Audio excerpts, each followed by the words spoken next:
Welcome to our Facebook Live tasting focused on New Zealand Sauvignon Blanc. So if you're watching me on Friday, that means you've still got time to order a six-pack, well, a kind of a six-pack, 6 2-ounce samples of New Zealand white wine with oysters or gravlax from Shuck Restaurant in Halifax. And if you're watching on Saturday, hopefully you've already picked it up and you're going to join along me with the tasting. So why New Zealand Sauvignon Blanc? Really, it's a relatively small percentage of the world wine. In fact, New Zealand only produces about 1% of the world wine. But they have a reputation that far exceeds that. You know, probably why quality of wine, of course, but also their commitment and focus on sustainability. What's their most famous style? Well, of course, it's Sauvignon Blanc. Why? Because it's so aromatic. It's almost pungent, you know. We talk about this fruit salad of a style that is New Zealand Sauvignon Blanc because you can have citrus like lime and grapefruit, passion fruit, other tropical fruits, but then you have greener flavors like bell pepper, grass, crushed herbs, even some mineral character in certain styles. So it goes from everything can be found in a glass of New Zealand Sauvignon Blanc. The industry kind of started planting it in around 1975, so it's still relatively young. We haven't turned 50 yet. The wines became a little more popular coming into the 80s and really took off in the 1990s. I think we can say that New Zealand has traditionally had a very similar style of Sauvignon Blanc. You know, most producers making it in somewhat the same way, using a lot of cultured yeast strains, stainless steel fermentation, relatively cool fermentations, maybe a little skin contact to draw out some aromatics. As we move forward, we're seeing a little more diversity. Some producers moving to natural yeast strains, some lees contact. That's aging on the expired yeast cells to give a little richness. Even a little oak, you know, sometimes in fermentation, sometimes just some older oak in the aging process, just to get a little weight and dimension. How else are they different? Well, it's about the regions, right? So the classic region, of course, is Marlborough. And broadly, we can say about Marlborough is that it has lots of sunshine, kind of cold nights, though. So we get what's called diurnal temperature variation. Long way of saying good way to preserve acidity in the grapes. So we get a fresh, crisper style. Now, even within Marlborough, we're starting to see some variation. In the past, wineries typically blended from all over Marlborough. More often now, we're seeing, though, wineries produce singular wines from specific areas, from Awatere or Wairu, Awatere being more clean, mineral, citrus-driven, and the Wairu being more tropical and lush in style. We also see some Sauvignon Blanc coming from the North Island, Hawke's Bay. Now that's a little bit warmer, so they tend to be a little less acidic, a little softer, a little more aromatic and tropical in style. So what links them all?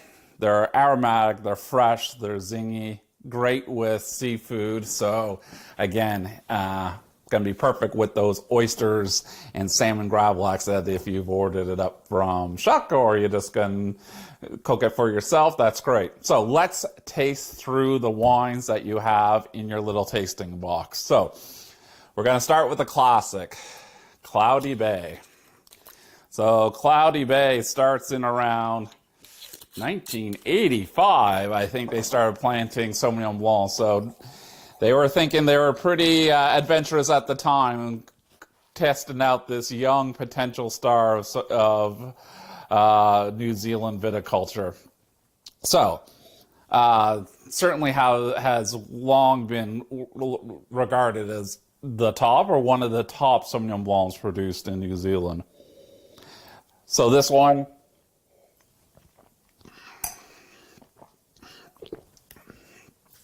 doesn't disappoint. You know, it's definitely delivering on that citrus grapefruit tone. A little bit of crushed herb in there. Definitely some mineral.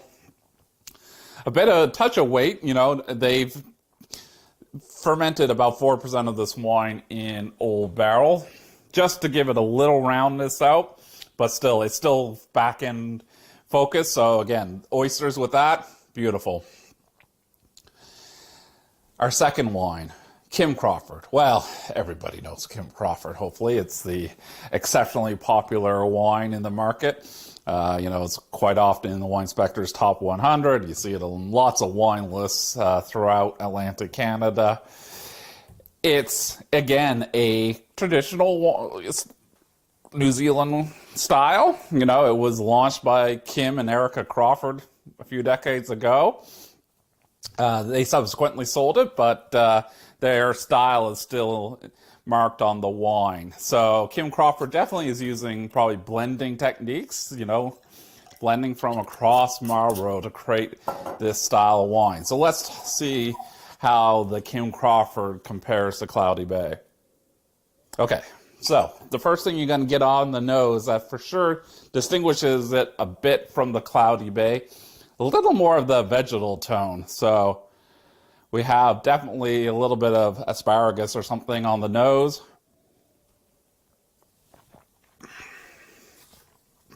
That stays through the palate. Nice citrus freshness on the back end. I could see myself, if I didn't have the shellfish, fresh goat cheese. I'd be so forward to say even asparagus. This asparagus season, why not have that with an asparagus salad? Put a little crumble feta on top. My mind's starting to cook. We could put some cold water shrimp in there too. Might have to take a moment as I think about I want to go to the stove there. So anyway, good little wine for pairing. Keep it fresh, keep it simple. So the third wine you have is the Whitehaven. So Whitehaven does, again, they specifically do blend from Awatere and Wairau. So again, we're looking for a combination of things going on in the glass. So, and I think that's starting to come out because I think we get some pretty fruit, but some grassy tones too. Maybe even a little spice or something in there.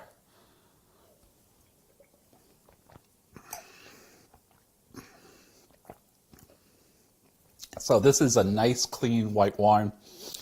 Does give that kind of vision of a couple areas within Marlborough coming together for this wine. So really fresh, really nice back end. Nice, really grapefruity stuff on the palate. So again, simple shellfish, really want that to have acidity with it. So whether you're having the oysters, maybe you have some ceviche, take some local scallops, marinate them in lime juice for a couple hours, serve that toss with some fresh cilantro, some diced bell pepper, and you have a really great pairing for this Whitehaven. It demonstrates this kind of combination of the warmer and cooler part of Marlborough. Hopefully you're keeping pace. Now, you should pause if you want because not everybody drinks as fast as I do. So, I've been a professional for 20 years, so not everybody can do it. So, okay, so if you're still with me, we're now on to Villa Maria. So Villa Maria is really well known for its commitment to sustainability throughout its viticultural and winemaking process. It's a standard here in Nova Scotia. It's been around for, forever here in the market, and it does very well. Yeah, so definitely some mineral and fresh tones on the nose.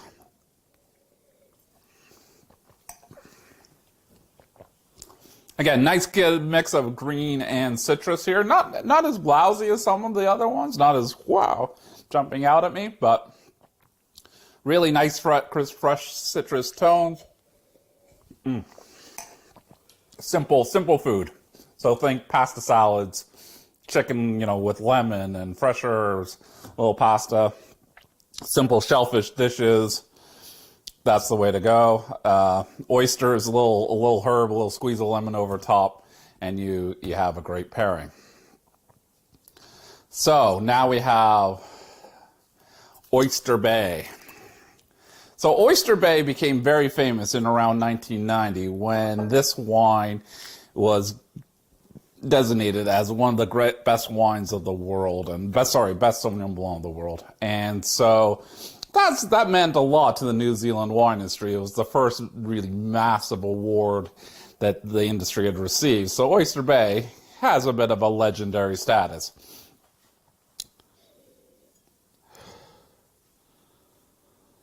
Okay, so a nice little assertive nose here.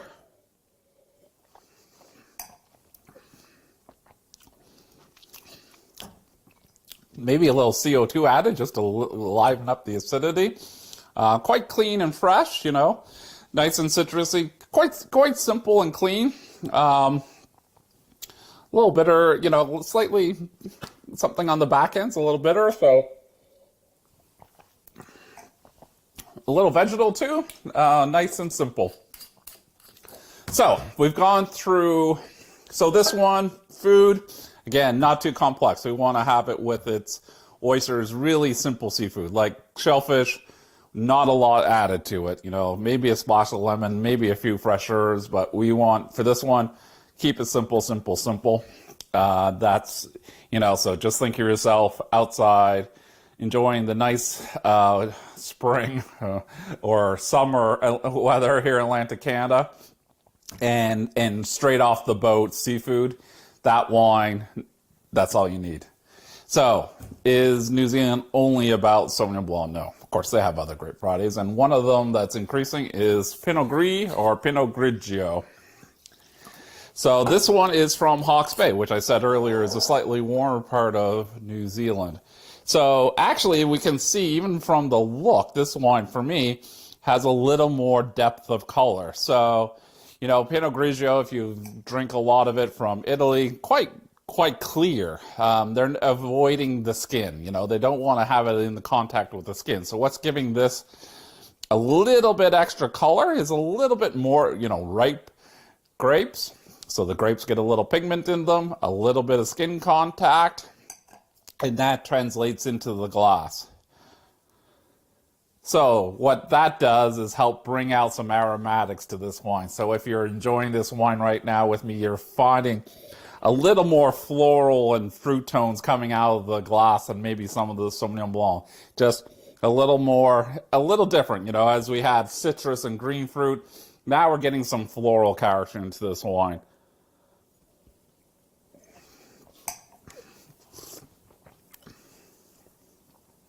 So this is kind of what we call a hybrid style. For me, it's not as crisp and simple as Veneto Pinot Grigio, not quite as full and over the top as Alsatian, kind of a mix in between. So you get some nice floral character, but still on the palate quite fresh and clean.